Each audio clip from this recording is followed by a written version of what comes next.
सबसे पहले तो ये बताइएगा, ये जो टैक्स आप लोगों पर लगा है, ये बुनियादी इस पर आप लोगों के तहफ़्फ़ुज़ात हैं क्या?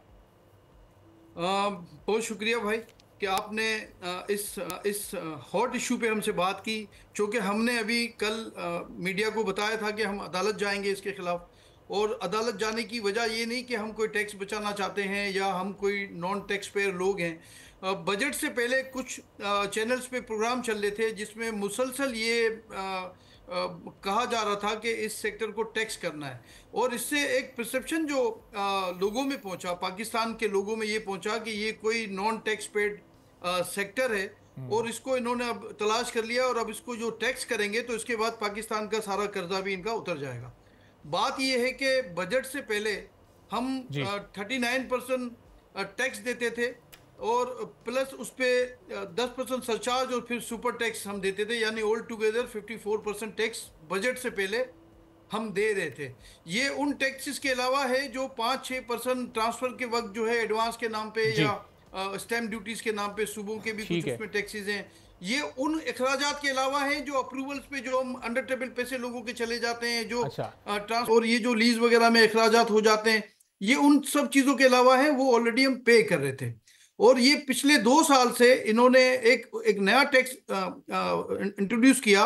और इन्होंने कहा कि जी जो प्लॉट जिसके पास है उस पे अब हम रेंटल इनकम एज्यूम करेंगे और उसको भी एफबीआर की वैल्यू के मुताबिक सालाना 1% उस खाली प्लॉट पे भी टैक्स देना पड़ेगा। उस सेविनी का नुकसान ये हुआ कि जो फ्यूचर इन्वेस्टमेंट थी, देखिए हमारा जो माशरा है ना, ये जॉइंट फैमिली सिस्टम है। यहाँ पे अगर मैं ओवरसीज पाकिस्तानी हूँ और मैं कुछ अर्निंग कर लेता हूँ तो अपने बच्चों के नाम पे, बेटी के नाम पे, माँ के नाम पे, बीवी के नाम पे कोई कोई प्रॉपर्टी पाकिस्तान में मैं बुक करता हूँ 4 साल 5 साल की इंस्टॉलमेंट पे। तो वो इसलिए बुक करता हूँ कि एक सोशल सिक्योरिटी है मेरी और ये लॉन्ग टर्म इन्वेस्टमेंट है कि कल को अगर मैं इस काबिल ना रहूं कि मैं पैसे कमा सकता हूं या मैं माजूर हो जाऊं या मैं ना रहूं, तो कम से कम हमारे बच्चे या हमारी बच्चियां जो है उनको तालीम के लिए, शादी के लिए कुछ मुश्किलात कम हो जाएंगी इनकी इस हवाले से। तो ये आप कल्चर है हमारा। आप देखें नादरा में डेटा देखेंगे उन प्लॉटों का, तो वो उन खातून के नाम पे है जिनके आगे लिखा हुआ है हाउस वाइफ। तो ये तो एक मैं आपको उसका बता रहा हूं कि पाकिस्तान में ये सिस्टम चलता कैसे है। तो उस फ्यूचर इन्वेस्टमेंट को जब आपने सेवी नहीं लगाया तो वो लोग डर गए। और वो 2 साल हमारा मुश्किल तरीन 2 साल गुजरे। और इसी 2 साल में और इससे पहले आपने देखा कि अगर हमारा सेक्टर इतना आइडियल होता तो ये जो दुबई लीक्स आपको बरामद हुई बाई 11 अरब डॉलर की, तो वो दुबई लीक्स नहीं मिलती। और हमने कई चैनल पे कहा कि पिछले 2 साल में 60% हमारा इन्वेस्टर चला गया। हम इस वक्त जो बजट से पहले हम 20% पे काम कर रहे थे। तो एक सवाल हमारा भी बनता है ना कि अगर हम बहुत ज्यादा आइडियल थे, हमारा सेक्टर बहुत ज्यादा आइडियल था, तो ये काम क्यों बंद हो गया, इन्वेस्टमेंट हमारी क्यों चली गई। दूसरी बात कि जब हम अपनी बात करते हैं तो association of builders and developers को अल्लाह ताला ने इस पर ये एहसान किया है कि ये मिलियंस ऑफ जॉब की प्रोटेक्टर है। यानी हमारे सेक्टर में जो 72 अलाइड इंडस्ट्री है उसमें मिलियंस ऑफ जॉब है।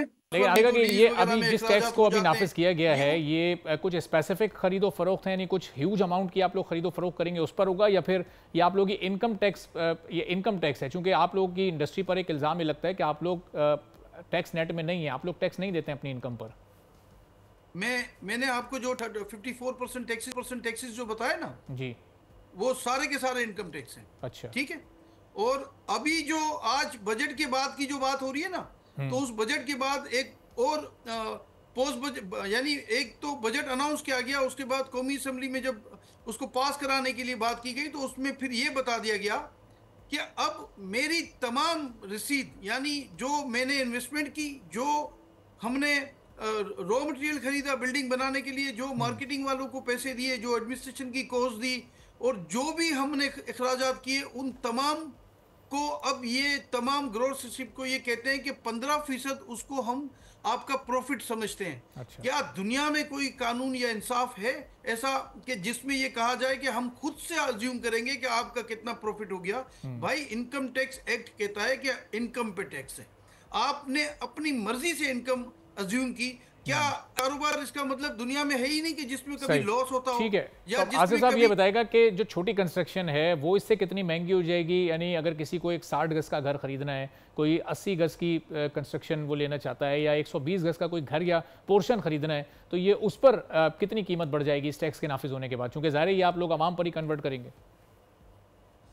33% इजाफा हो जाएगा। मैं आपको एक बड़ी मोहतात अंदाजा बता रहा हूँ। अच्छा। एक बात। दूसरी बात, मेरी एक बात रह गई थी। मैं ये कह रहा था कि हम जो मिलियंस ऑफ जॉब के अल्लाह ने हमें प्रोटेक्टर बनाया, मैं आपको स्ट्रेंथ बताता हूँ और होने क्या जा रहा है मैं आपको ये बता रहा हूँ कि 1000 गज पे अगर हम एक बिल्डिंग बनाते हैं अकॉर्डिंग टू बायलॉज एसबीसीए के, तो हम 800 मिलियन का लोकल इंडस्ट्री से ड्यूटी पेड गुड्स खरीद के कंज्यूम कर जाते हैं, उसको पास अच्छा। ऑन नहीं करते, कंज्यूम कर जाते हैं। आप सोचें कि पूरे मुल्क में जब ये प्रोजेक्ट चलते हैं तो हमारी स्ट्रेंथ क्या है।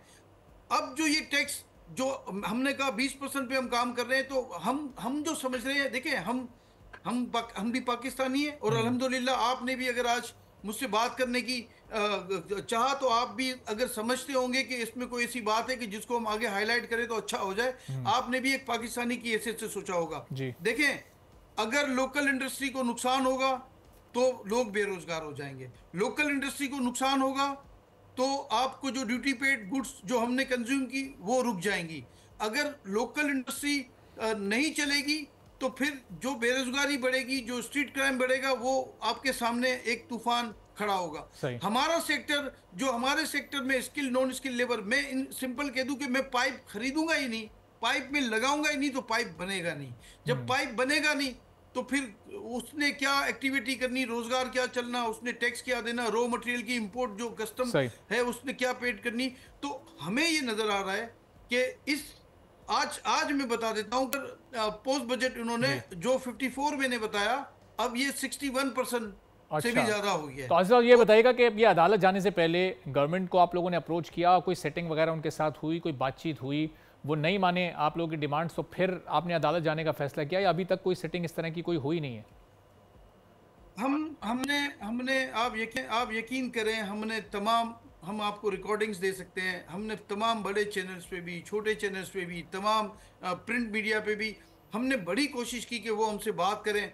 आप यकीन करें कि हमने उनको लिखा भी, हमारे पास कई बार हमने उनको लिखा, मिलने के लिए लिखा। जब वो मिलने के लिए तैयार नहीं हुई तो हमने आखिरी हर बार ये किया कि तजावीज़ लिख के भेज दी कि चलें आप कुछ ना करें, हमारी तजावीज़ शामिल कर लें। लेकिन आप यकीन करें कि किसी ने कोई पलट के ना जवाब दिया, ना हमसे बात की। इवन वजीर आजम साहब कराची भी आए, लेकिन वो औरंगी टाउन की वो जो है हमारे नॉर्थ कराची की गलियों में जो एसोसिएशन बनी हुई है उनके तो लोगों से मिले, लेकिन association of builders and developers जो खरबों रुपए की इंडस्ट्री है, जो जो हम कहते हैं कि 40% आपका फॉरेन एक्सचेंज हमारे सेक्टर में आता है, जी। आप उनसे मिलने के लिए तैयार नहीं है।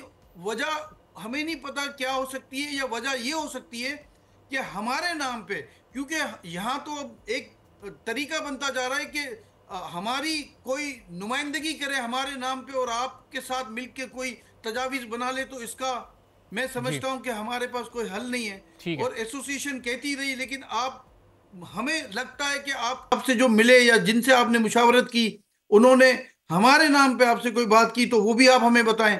या अगर ऐसा नहीं है तो फिर ये कैसे मुमकिन है कि स्टेक होल्डर को बिठाए बगैर, हमसे पूछे बगैर, हमने तो बहुत आसान बात की कि आप हमसे मिलते, हम आपका फॉरेन एक्सचेंज बढ़ाने के लिए हम तजावीज देते, आप हमसे मिलते, हम आपका टैक्स बढ़ाने के लिए तजावीज देते। अभी आपने खुद ही कहा मुझे कि हुकूमत कहती है कि आप इनकम टैक्स नहीं देते। अब आप मुझे बताएं कि 62, 63, 61% इनकम टैक्स और 3% एक्साइज ड्यूटी, इसके अलावा वो ट्रांसफर के एक्सपेंस, स्टैंप ड्यूटीज वो अलग हैं। क्या इतनी हैवी टैक्सेस में कोई भी इंडस्ट्री दुनिया में चल सकती है? आप सोचें कि जब आप हमें अपॉर्चुनिटी नहीं देंगे तो ये इन्वेस्टमेंट, डरपोक है, इन्वेस्टर हमारा जा चुका है 60%, और ये बचा कुचा है वो भी चले जाएगा। इसका एंड क्या होगा? इसका एंड ये होगा कि हमारे मुल्क की मईशत को नुकसान पहुंचेगा, आपके जो टैक्स के अहदाफ हैं उनको नुकसान पहुंचेगा, क्योंकि टैक्स तो जब मिलेगा ना जब एक्टिविटी होगी। जब एक्टिविटी 10% भी नहीं रहेगी तो आप कौन सा टारगेट हासिल करेंगे? तो आपको भी मैं आपके चैनल के तवज्जुह से कहता हूं कि अरबाब इख्तियार से अपील करता हूं कि हम पाकिस्तानी हैं, हमें पाकिस्तान से मोहब्बत है, हमें पाकिस्तान के लिए सोचना चाहिए कि लोकल इंडस्ट्री अगर नहीं चलेगी, अगर हमारी सेक्टर नहीं चलेगा, कई मुल्कों की इकोनॉमी। अब देखते हैं कि क्या इस बारे में पेशरफ्त होती है। बहुत बहुत शुक्रिया आसिफ सिमसिम साहब, चेयरमैन आबाद हमारे साथ मौजूद थे। इसी के साथ नाज़रीन आज के प्रोग्राम से इजाज़त दीजिए। अल्लाह हाफ़िज़।